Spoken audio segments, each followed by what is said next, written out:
وما من دابة في الأرض إلا على الله رزقها। এই জমিনের মধ্যে যত ধরনের প্রাণী আছে, মাছ আছে, পশু আছে, সব প্রাণীগুলাকে, মানুষগুলাকে রিজিক দেয় কে?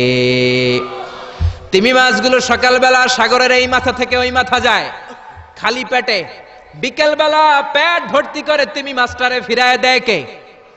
বাবুই পাখি সকালবেলা বাসা থেকে খালি পেটে বের হয়ে যায়, বাবুই পাখির পেট ভর্তি করে বিকেল বেলায় বাসায় ফিরিয়ে দেয় কে? রিকশাওয়ালা সকালবেলা আল্লাহর নাম নিয়ে খালি পকেটে রিকশা নিয়ে বের হয়ে যায়, বিকেল বেলা রিকশাওয়ালার পকেট ভর্তি করে রিকশাওয়ালাকে বাড়িতে ফিরায় দেয় কে? এজন্য রিজিক দেওয়ার মালিক একজন, তিনি কে? চিল্লায় বলেন না, তিনি কে? আল্লাহ ছাড়া কেউ রিজিকের ব্যবস্থা করতে পারে না। সাইয়েদনা সুলাইমান আলাইহিস সালাম ছিলেন গোটা বিশ্বের বাদশা। চারজন বাদশা যারা গোটা বিশ্বকে শাসন করেছে, এই চারজনের দুইজন হচ্ছে মুমিন, দুইজন কাফের। কাফেরের একজন হচ্ছে নমরুদ, আরেকজন হচ্ছে বখতনাসর। এই বখতনাসরকে ইংরেজিতে বলে Nebuchadnezzar the second. He was the constructor of the hanging garden of Babylon. ব্যাবিলনের শূন্য উদ্যানের নির্মাতা। এই দুইজন কাফির শাসক গোটা বিশ্বের বাদশা ছিল। আর মুমিন ছিল দুইজন, একজন সাইয়েদনা সুলাইমান আলাইহিস সালাম, আরেকজন হচ্ছে যুলকারনাইন। কোন সুবহানাল্লাহ। তো সুলাইমান আলাইহিস সালাম আল্লাহর জলিল কদর পয়গম্বর, আল্লাহরে বললেন, আল্লাহ তুমি আমারে গোটা বিশ্বের বাদশা বানালা, আমি চাই একদিন আমি গোটা বিশ্বের সব মানুষ, প্রাণী আর মাছগুলোকে লাঞ্চ খাওয়াবো। লাঞ্চ কি খাওয়াবো? লাঞ্চ বুঝেন তো আপনারা? লাঞ্চ মানে কি? দুপুরের খাবার। আচ্ছা, তো সাইয়েদনা সুলাইমান আলাইহিস সালাম ইচ্ছা পোষণ করলেন, আল্লাহ এই বর্ণনাটা মিনাল ইসরাইলিয়াত, ইসরায়েলি বর্ণনা, কিন্তু বর্ণনা করা যাবে, সমস্যা নাই। ওয়া হাদিসু আন বানি ইসরাঈলা ওয়ালা হারাজ, সমস্যা নাই। এটা আমাদের কোরআন বা হাদিসের কোনো আয়াতের সাথে কন্ট্রাডিক্ট করে না, এজন্য বর্ণনা করা যায়। তো সাইয়েদনা সুলাইমান বললেন, আল্লাহ গোটা বিশ্বের সব প্রাণীকুল, পশুকুল, পক্ষীকুল, মৎস্যকুল, মানবকুল, জিনকুল, সবাইকে আমি একবেলা কি খাওয়াবো? সবাই বলেন, কথা বলেন না। লাঞ্চ খাওয়াবো, দুপুরের খাবার। সবাই বলেন, কি খাওয়াবে? দুপুরের খাবার খাওয়াবো। আল্লাহ বললেন, no, it's not your duty man, it's not your job. সুলাইমান, এটা তোমার কাজ না, এটা আমার কাজ, তুমি পারবা না। সাইয়েদনা সুলাইমান বললেন, আল্লাহ লেট মি ট্রাই, আমার একটু চেষ্টা করতে দেন না, আমার মনে বড় শখ। গোটা বিশ্বের বাদশা আমারে বানায় দিলেন, গোটা বিশ্বের প্রেসিডেন্ট করে আপনি আমাকে সিলেক্ট করলেন। আমি যদি একবেলা সবারে মেহমানদারি করাইতে পারতাম, আমার কলিজাটা ঠান্ডা হয়ে যেত। সুলাইমান আলাইহিস সালামও জোরাজুরি করতে শুরু করলেন, আল্লাহও রাজি হয় না, সুলাইমান নবীও ছাড়েন না। পরে সুলাইমান আলাইহিস সালামের জোরাজুরির কারণে আল্লাহ বললেন, ওকে ট্রাই করে দেখো পারো কিনা। সাইয়েদনা সুলাইমান আলাইহিস সালামের অনুসারী ছিল জিনেরা। জিনেরা ওনার কথা শুনতো, সব জিনদেরকে নিয়ে বসালো, জিনদের সাথে গোল টেবিল বৈঠক। জিনের বাদশারে বলল, জিনের বাদশা, আমি গোটা বিশ্বের সব মানুষগুলোকে একদিন দুপুরের খাবার খাওয়াবো। যাও সাগরের পাড়ে 40 কিলোমিটার জায়গার মধ্যে খাবারের আয়োজন করো। জিনের বাদশা বিশাল বিশাল ডেগ পাতিল নিয়ে সমস্ত জিনদেরকে নিয়ে রান্না বান্নার কাজ শুরু করলো। আফ্রিকার জঙ্গল থেকে আস্ত আস্ত গরুগুলোকে এনে ফ্রাই করতে আরম্ভ করলো, হরিণগুলোকে রোস্ট করতে আরম্ভ করলো, সাগরের তিমি মাছগুলোকে ভুনা করতে শুরু করলো, আকাশের বড় বড় পাখিগুলোকে রোস্ট করতে শুরু করলো। 40 কিলোমিটার ব্যাপী জায়গা নিয়ে খাবার তৈরি করা হচ্ছে, কারণ সাইয়েদনা সুলাইমান আলাইহিস সালাম গোটা বিশ্বের মানুষকে, গোটা বিশ্বের প্রাণীগুলোকে একদিন দুপুরের খাবার খাওয়াবে। তো 40 কিলোমিটার জায়গার মধ্যে খাবারের আয়োজন করা হলো।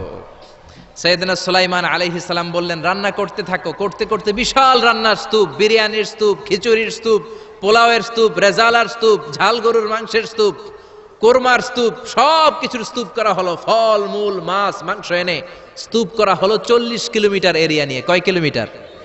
সবাই বলেন, কয় কিলোমিটার?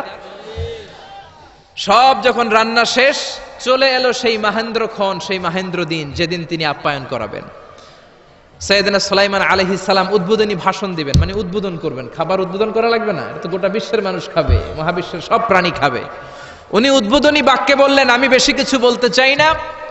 মাছেরা লাইন ধরবে সাগরের এদিক দিয়ে, পাখিরা লাইন ধরবে ডান দিক দিয়ে, মানুষ লাইন ধরবে বাম দিক দিয়ে, জিনেরা লাইন ধরবে সামনে দিয়ে, আর বনের পশুরা লাইন ধরবে জঙ্গলের এদিক দিয়ে। লাইনে লাইনে আসো, তোমাদেরকে খাবার দেয়া হবে সকাল থেকে সন্ধ্যা পর্যন্ত, যার যত মনে চায় পেট ভর্তি খাবার দেয়া হবে। ইন দ্য মিন টাইম সাগরের ভেতর থেকে এক বিশাল আকৃতির তিমি মাছ আ করে ডেকে বলল, সুলাইমান, আমি লাইন টাইন মানি না। কি মানি না? তুমি তোমার উদ্বোধনী বক্তব্যে বলেছো লাইন ধরে খাবার নিতে হবে, আমি লাইন টাইন মানি না। আমার পেটে প্রচন্ড ক্ষুধা, ক্ষুধার জ্বালায় আমি মরতে বসেছি, আমি লাইন মানি না, খাবার দাও। সাইয়েদনা সুলাইমান আলাইহিস সালাম বললেন, আমি নবী মানুষ, আমি বেলাইন করতে পারি না। সাইয়েদনা সুলাইমান বললেন, আমি লাইন ছাড়া খাবার দিতে পারি না। তিমি মাছ বলে, আমি লাইন মানি না, আমার পেটের ভেতরে এত ক্ষুধা, ক্ষুধার জ্বালায় আমি মরে যাচ্ছি। তোমার এই মেহমান খানায় এসে খাবারের অভাবে আমি যদি তিমি মাছ মারা যাই, কিয়ামতের দিন আল্লাহ তোমারে ছাড়বে না রে সুলাইমান। সুলাইমান আলাইহিস সালাম পড়ে গেছে বিপদে। হায় হায়, আসলে এটা যদি মরে যায় তাহলে তো সমস্যা, একটা ব্যাড রেকর্ড হয়ে যাবে, ঠিক কি না? তো উনিও লাইন মেনটেন করতে বলতেছেন, তিমি মাছও লাইন মানবে না, বেলাইন। কিছু লোক আছে এরকম, পুলিশ দাঁড়ায় আছে, র্যাব দাঁড়ায় আছে, ওর মধ্যে বেলাইন করে ফেলায়, আছে না নাই? তিমি মাছ বলে, আমি লাইন টাইন মানি না। তো সুলাইমান আলাইহিস সালাম বললেন, ঠিক আছে, সবার জন্য লাইন, শুধু এইটার জন্য বেলাইন। উনি ঘোষণা দিলেন, যাও এটারে খাবার দাও। তো তিমি মাছ বলল, সুলাইমান, আমি এই যে আমার মুখটাকে, বিশাল মুখটাকে হা করে রেখেছি, আমার মুখের ভেতরে জিনদেরকে বলো খাবার ঢুকায় দিতে, যতক্ষণ না আমার পেট ভরবে আমি হা করে থাকবো, চিল্লায় কোন আল্লাহু আকবার। সাইয়েদনা সুলাইমান আলাইহিস সালাম ভাবলেন, বিশাল একটা আস্ত গরুর রোস্ট যদি ঢুকায় দেয় তাইলেই তো শেষ, কেল্লা ফতে, ঠিক কিনা? সাইয়েদনা সুলাইমান বললেন, যাও আফ্রিকার জঙ্গলের যে গরুগুলো রোস্ট করেছো, একটা রোস্ট এই তিমি মাছের পেটের ভেতরে ঢুকিয়ে দাও। জিনের বাদশা যে রোস্ট ঢুকায় দিছে, ওইটা হা করেই আছে। সাইয়েদনা সুলাইমান বললেন, কয়েকটা খাসি মেরে দাও। খাসি মেরে দেয়া হলো, এটা হা করে আছে। কয়েক বস্তা বিরিয়ানি মেরে দাও, মেরে দেয়া হলো। বললো আরো 10টা গরু ঢুকায় দাও, হা করে আছে। আরো 50টা খাসি ঢুকায় দাও, হা করে আছে।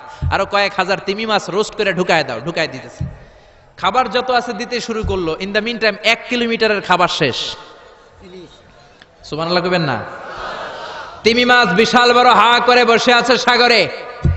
জিনের বাদশা খাবার দিতে লাগলো। 1 কিলোমিটার শেষ, 5 কিলোমিটার শেষ, 10 কিলোমিটার শেষ, 20 কিলোমিটার শেষ, 30 কিলোমিটার শেষ, 40 কিলোমিটার শেষ। এখনো তিমি মাছের মুখ হা করা আছে না নাই? সাইয়েদনা সুলাইমান সিজদায় পড়ে গেলেন, আল্লাহর ডেকে বললেন, মাবুদ রে, আমি বুঝতে পারি না আসলে রিজিক দেওয়ার মালিক আমরা না, গোটা বিশ্বের সবাইকে খাওয়ানোর ক্ষমতা আমার নাই, রিজিকের মালিক একজন, তিনি কে? তিমি মাছ ডেকে বলে, ও সুলাইমান, প্রতিদিন রব্বুল আলামিন 3 লোকমা খাবার আমারে খাওয়ায়, 3 লোকমা খাবার সাগর থেকে আমাকে সংগ্রহ করে দেয়। তুমি যে 40 কিলোমিটারের সব খাবারগুলো আমার পেটের ভেতরে ঢুকিয়ে দিয়েছো সুলাইমান, আল্লাহর 3 লোকমা খাবারের 1 লোকমার সমানও হয় নাই। আরো আস্তে কোন সুবহানাল্লাহ। এজন্য রিজিক দিতে পারে একজন, তিনি কে?